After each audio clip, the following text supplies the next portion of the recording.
যা গরম পড়েছে তার মধ্যে দেখো মুখে এক পাল হাসি নিয়ে বেরিয়ে পড়লাম। তো পাশে ছিল দিদি, ওকে বললাম হাই করে দে, ও হাই করে দিল। তো আজকে এত সেজে গুজে বেরোনোর একটাই উদ্দেশ্য, আজকে একটা বার্থডে পার্টি ছিল, তো বাবার এর থেকে ইনভাইট এসছে। তো আমরা বার্থডে এখানে চলেও আসছি, আর এসে কোল্ড ড্রিঙ্কস গিয়ে বসে আছি, যা গরম পড়েছে কি বলবো।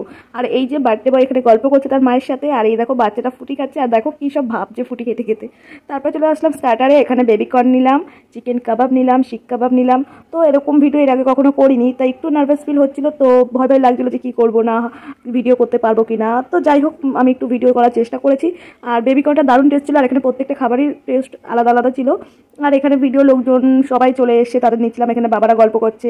আর এখানে দেখো ক্যান্ডেলগুলো খুব সুন্দর করে সাজিয়ে কেক কাটা শুরু হয়ে গেল। আর এই যে বার্থডে বয়, তো বার্থডে বয় খুবই কিউট দেখতে ছিল, আর সে কেক কাটার সাথে সাথে চুলটাও চেটে খেয়ে নিয়েছিল। আর এখানে তার বাবা মায়ের 12 বছরের অ্যানিভার্সারি পালন হলো, তো দুটো সেলিব্রেশন একসাথে এখানে হয়েছে। তো এটা বাবার হসপিটালের এর থেকে সব স্টাফদের ইনভাইট ছিল এখানে। আর এখানে আমরা মেন কোর্সে চলে আসলাম, এখানে প্লেট বের করে মেনুটা দেখলাম। আর এখানে বললাম যে মাটন বাদে আমি সবই খেতে পারবো, মাটনটা খাই না। তারপরে বলতে বলতে প্লেটে ফ্রাই দিয়ে শুরু করলাম, আর এদিকে শেষে আইসক্রিম দিয়ে শেষ করলাম। তো ভিডিওটা কেমন লেগেছে অবশ্যই লাইক করে দিও, টাটা।